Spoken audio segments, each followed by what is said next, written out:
میرے اور آپ کے آقا و مولا نے ارشاد فرمایا قیامت کے دن میرے سب سے قریب وہ ہوگا جو کثرت سے میرے اوپر درود پڑھنے والا ہوگا۔ تو یہ حضور کی قربت کا ضامن ہے درود، تو اس لیے اپنی اولاد کو حضور علیہ السلام پر درود پڑھنے کی ترغیب دو۔ بچپن میں ہی اپنے گھر کے اندر مجالس درود قائم کرو، روزانہ کی بنیاد پہ ہو تو بہت اچھا، نہیں تو ہر 8 دن کے بعد ایک دن ضرور متعین کر لیا جائے۔ جمعۃ المبارک کے دن کثرت کے ساتھ درود پڑھنے کی ترغیب دی گئی ہے، اور فرمایا اس دن فرشتے حاضر ہوتے ہیں۔ تو حضرت ابو درداء رضی اللہ تعالی عنہ نے عرض کی، یا رسول اللہ صلی اللہ علیہ وسلم، آپ کی حیات طیبہ میں تو ٹھیک ہے، لیکن جب آپ انتقال کر جائیں تو کیا اس کے بعد بھی یہ عمل جاری رکھا جائے؟ ابن ماجہ میں یہ روایت موجود ہے۔ تو حضور علیہ السلام نے حضرت ابو درداء سے فرمایا، ہاں میرے وصال کے بعد بھی اس عمل کو جاری رکھنا، اور ساتھ ارشاد کیا کہ ان اللہ حرم علی الارض ان تاکل اجساد الانبیاء فنبی اللہ حی یرزق، اللہ نے مٹی پر حرام کر دیا ہے کہ وہ نبیوں کے جسموں کو کھائے، نبی قبروں میں زندہ ہوتے ہیں، ان کو رزق بھی دیا جاتا ہے۔ تو کہا کہ یہ میرے بعد بھی میرے اوپر درود کے سلسلے کو جاری رکھنا۔ تو ایک مومن تو درود کے ساتھ جڑا ہوا ہے، وہ تو درود کے بغیر دن گزار ہی نہیں سکتا، الگ سے نہ بھی پڑھے تو اس کو نماز کے اندر درود پڑھنا ہی ہوتا ہے۔ درود ابراہیمی تو نماز کا حصہ بنا دیا گیا، اور اس کو کثرت کے ساتھ درود پڑھنے کی ترغیب دی گئی۔ تو درود ایک ایسا وظیفہ ہے کہ جو اپنی زندگی میں جتنا زیادہ شامل کر سکتے ہو اتنا زیادہ شامل کر لو۔ ویسے بھی درود پڑھنے سے بچوں میں تقدس پیدا ہوتا ہے، بچے پاک دامن رہیں، عفت مآب رہیں، ان کی طبع میں تقدس رہے، آپ چاہتے ہیں، ہر ماں باپ چاہتا ہے۔ اور پھر دور موجود کے اندر جو فتنے ہیں تو بہت ضروری ہے کہ ہماری اولادیں تقدس مآب رہیں، تو ان کو درود کی ترغیب دو، تو اس کا عملی نتیجہ یہی ہوگا کہ ان میں تقدس کا جوہر پیدا ہوگا، اور ان کی عصمت کی حفاظت رہے گی۔ اور درود شریف پڑھنے والے بچے اور درود شریف نہ پڑھنے والے بچے دونوں کی عادات میں فرق ہوتا ہے۔ درود پڑھنے والوں کی طبع میں رقت، لطافت، نرمی، محبت، شفقت جیسے جذبات پیدا ہوتے ہیں۔ یہ درود شریف کا عملی نتیجہ ہے۔ بعض لوگوں کو شکایت ہوتی ہے کہ ہمارے بچے بڑے اکھڑ ہیں، بڑے تند مزاج ہیں، بڑے سخت گیر ہیں، تو اس کا علاج کیا ہے؟ تو اس کا علاج یہی ہے کہ ان کو درود کی تسبیح دو۔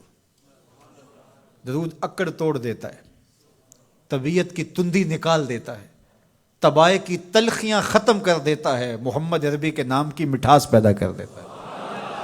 حضور کا نام شہد سے میٹھا ہے، دل آویز ہے، کھنڈ میں اتنی مٹھاس نہیں ہے، شکر اور گڑ میں اتنی مٹھاس نہیں ہے، شہد میں اتنی مٹھاس نہیں ہے، قند اور نبات میں اتنی مٹھاس نہیں ہے جتنی نام محمد میں رکھی گئی۔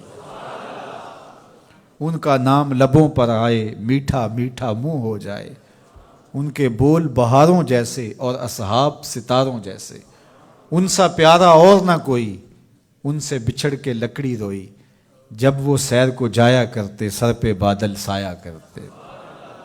میرے شہر کے ایک پنجابی شاعر ہیں، انہوں نے تو قلم ہی توڑ دیا نا، تینوں سینے دی میں ٹھنڈ آکھاں، اگر آپ کا ذوق ہو تو، تینوں سینے دی میں ٹھنڈ آکھاں، شہد گلاب تے کھنڈ آکھاں، تینوں نبیاں دا میں لاڑا آکھاں، تیرے ہجر دے وچ میں ہاڑا آکھاں۔ تو ان کا نام ہی میٹھا ہے، دل آویز ہے۔ تو درود غصہ ختم کرتا ہے، طبیعت کی تلخی اور تندی مٹا دیتا ہے، اکھڑ پن ختم کرتا ہے۔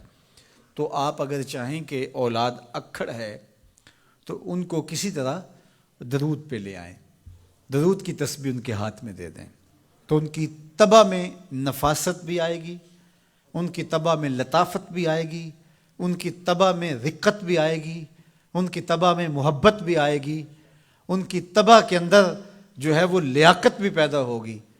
درود پڑھنے والا بچہ ذہنی استعداد میں درود نہ پڑھنے والے بچے سے بہتر ہوتا ہے۔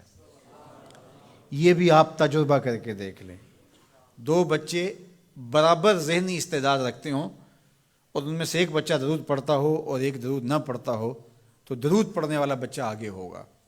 یہ درود کی برکتیں ہیں، یہ درود کی رحمتیں ہیں۔ تو درود کثرت سے پڑھنا اپنی اولاد کو سکھائیں گے۔ ہفتہ روزہ آپ محافل کا گھر میں انعقاد کر لیجئے اور اس میں صرف دروشی پڑھ لیجئے، تو انشاءاللہ اس سے آپ دیکھیں گے کہ اولاد کو اس کا فرق پڑتا ہے۔ یہ تربیت کا ایک آسان نسخہ ہے اور یہ وہ وظیفہ ہے جس سے تھکن نہیں ہوتی، یہ وہ وظیفہ ہے جس سے طبیعت میں تلخی نہیں آتی۔ کہتے ہیں وظیفہ میں نے پڑھا ہے تو وظیفہ پڑھتے پڑھتے میری طبیعت میں یہ ہو گیا ہے، وہ بعض کہتے ہیں وظیفہ الٹ پڑ گیا ہے۔ بڑے وظیفے الٹ پڑھ سکتے ہیں لیکن درود الٹ نہیں پڑتا، درود ہے ہی سیدھا، یہ الٹوں کو بھی سیدھا کر دیتا ہے۔ تو درود پڑھیں اور یہ منہ بھی میٹھا رکھے گا، یہ دل بھی ٹھنڈا رکھے گا، یہ دنیا بھی ٹھنڈی رکھے گا اور آخرت بھی ٹھنڈی کر دے گا۔ درود چراغ بھی ہے، درود کستوری بھی ہے، خوشبو بھی ہے، مہک بھی ہے، شہد بھی ہے، گلاب بھی ہے، کھنڈ بھی ہے اور سینے کی ٹھنڈ بھی ہے۔ تو درود اپنی طبع کے اندر اچھی طرح سے راسخ کر لیں اور اپنی اولادوں کی طبع میں اس کو راسخ کریں۔ اس سے آپ عملاً دیکھیں گے، میں سالوں کی بات نہیں کرتا، اشروں مہینوں کے اندر آپ فرق پڑتا دیکھیں گے۔